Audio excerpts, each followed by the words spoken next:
कभी कभी दुनिया में कुछ ऐसे स्थान होते हैं जहां पैर रखते ही लगता है हवा बदल गई है, वातावरण अचानक भारी सा हो गया है।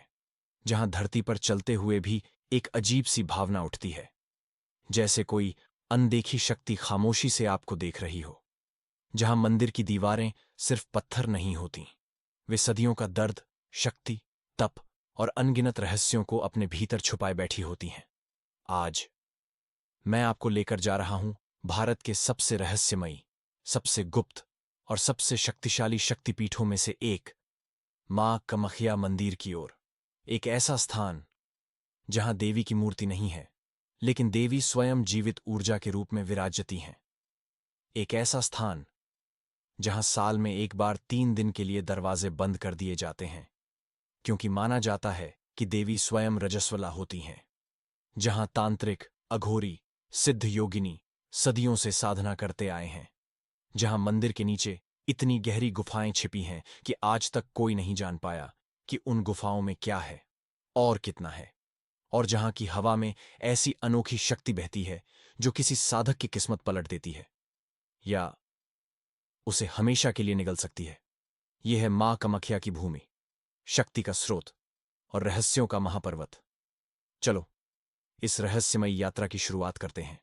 गहरी सांस लो, क्योंकि आगे जो तुम सुनने वाले हो वह सिर्फ कहानी नहीं बल्कि शक्ति का अनुभव है।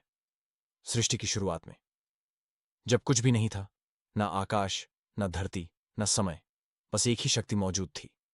एक ऊर्जा, निराकार, अनंत, सर्वव्यापी। उसे कहते हैं आदि शक्ति। इसी शक्ति ने संसार को जन्म दिया। देवों को, असुरों को, मनुष्यों को और स्वयं को पूर्ण करने के लिए उन्होंने जन्म लिया देवी सती के रूप में। सती राजा दक्ष की पुत्री थीं। वह शक्ति का साकार रूप थीं और उन्हें प्रेम हुआ महादेव शिव से। लेकिन दक्ष इस प्रेम को स्वीकार नहीं कर पाया। उसने यज्ञ में शिव का अपमान किया। सती के भीतर ज्वाला भड़क उठी और उस दर्द को सह न पाती उन्होंने यज्ञ की अग्नि में अपने शरीर का त्याग कर दिया। शिव क्रोधित हो उठे। उनकी आंखें लाल हो गईं, जटाएं बिखर गईं और उनके क्रोध से पूरा ब्रह्मांड कांप उठा। शिव ने सती का निष्प्राण शरीर उठाया और तांडव शुरू किया। ऐसा तांडव कि पर्वत टूटने लगे, धरती फटने लगी और देवता घबराकर सहायता मांगने लगे। ब्रह्मांड को बचाने के लिए विष्णु ने सुदर्शन चक्र धारण किया और सती के शरीर के 51 टुकड़े कर दिए। जहां जहां वे टुकड़े गिरे वहां शक्तिपीठ बने और सती का योनिभाग गिरा नीलांचल पर्वत पर। आज वही स्थान कामाख्या के नाम से जाना जाता है, शक्ति का सबसे रहस्यमयी केंद्र। दुनिया के हर मंदिर में आप देवी की मूर्ति देखते हैं, कभी सिंह पर सवार, कभी त्रिशूल लिए, कभी कमल पर विराजमान। लेकिन कामाख्या पूरी तरह अलग है। यहां कोई मूर्ति नहीं।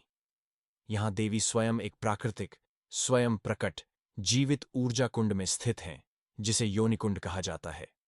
मंदिर के अंदर से धीरे धीरे नीचे उतरते हुए एक अंधेरी, ठंडी, रहस्यमयी गुफा मिलती है। वहां एक चट्टान है जिस पर एक पतली धारा बहती रहती है। यही वह स्थान है जहां सती का योनिभाग गिरा था। यही वह स्थान है जहां शक्ति अपने सबसे प्रबल रूप में विद्यमान है। यह कोई प्रतीक नहीं, यह वास्तविक ऊर्जा है। यहां खड़े होते ही दिल जोर से धड़कने लगता है, सांसें भारी हो जाती हैं और मन अनजाने डर और भक्ति में झुक जाता है। एक पल के लिए भी ऐसा नहीं लगता कि आप अकेले हैं, क्योंकि देवी उपस्थित हैं। कामाख्या का सबसे चमत्कारिक और सबसे रहस्यमयी अध्याय, अंबुबची मेला। हर साल जून में अचानक मंदिर के द्वार बंद कर दिए जाते हैं। न पूजा, न आरती, न दर्शन। क्योंकि कहते हैं इन 3 दिनों में मां कामाख्या रजस्वला होती हैं। पूरा मंदिर लाल वस्त्रों से ढक दिया जाता है, गुफा में घुप अंधेरा कर दिया जाता है और तांत्रिक विशेष साधनाओं में लीन हो जाते हैं। 3 दिन बाद जब मंदिर खुलता है, भक्तों को एक लाल कपड़ा मिलता है जिसे कहते हैं अंबुबाची प्रसाद। लोग मानते हैं इसमें देवी की उर्वरता, उनकी शक्ति, उनका आशीर्वाद समाया होता है और जिसने इसे धारण कर लिया उसे जीवन में कभी कमी नहीं रहती। लेकिन इन 3 दिनों में गुफा के अंदर क्या होता है, यह अब भी एक अनकहा रहस्य है। कुछ साधक कहते हैं कि इन दिनों में ऊर्जा इतनी प्रबल हो जाती है कि साधारण मनुष्य उसे सहन ही नहीं कर सकता। इसीलिए दरवाजे बंद रहते हैं। अंबुबाची आज भी विज्ञान की सबसे गहरी पहेली है। कामाख्या सिर्फ एक मंदिर नहीं, यह तंत्र विद्या का हृदय है। यहां 64 योगिनियों की अदृश्य उपस्थिति आज भी महसूस की जाती है। मंदिर के चारों ओर उनके शक्तिस्थल फैले हुए हैं। कहते हैं उनकी ऊर्जा इतनी प्रबल है कि साधारण मनुष्य उसे सहन नहीं कर पाता। कई तांत्रिक यहां सिद्ध होकर निकलते हैं, लेकिन कई इन शक्तियों में खो जाते हैं। योगिनियों की साधना सिर्फ वही कर सकता है जिसे देवी स्वयं अनुमति देती हैं, और अमावस्या की रात इन योगिनियों की शक्ति 100 गुना बढ़ जाती है। यही वह रात है जब तांत्रिक सबसे गुप्त साधनाएं करते हैं। कहते हैं कामाख्या मंदिर के नीचे कई किलोमीटर गहरी एक विशाल गुफा प्रणाली है, लेकिन ये गुफाएं साधारण लोगों के लिए नहीं। इनमें प्रवेश करने वाला कभी कभी वापस नहीं लौटता। कई स्थानीय लोगों का दावा है कि इन गुफाओं में अनगिनत तांत्रिक साधना करते हैं। उनके शरीर तो नष्ट हो चुके हैं, लेकिन उनकी चेतना अब भी वहीं उपस्थित है। गुफाओं में चलती अजीब सी ऊर्जा लोगों ने महसूस की है, और पुजारियों का कहना है कि ये गुफाएं देवी की शक्ति का भंडार है।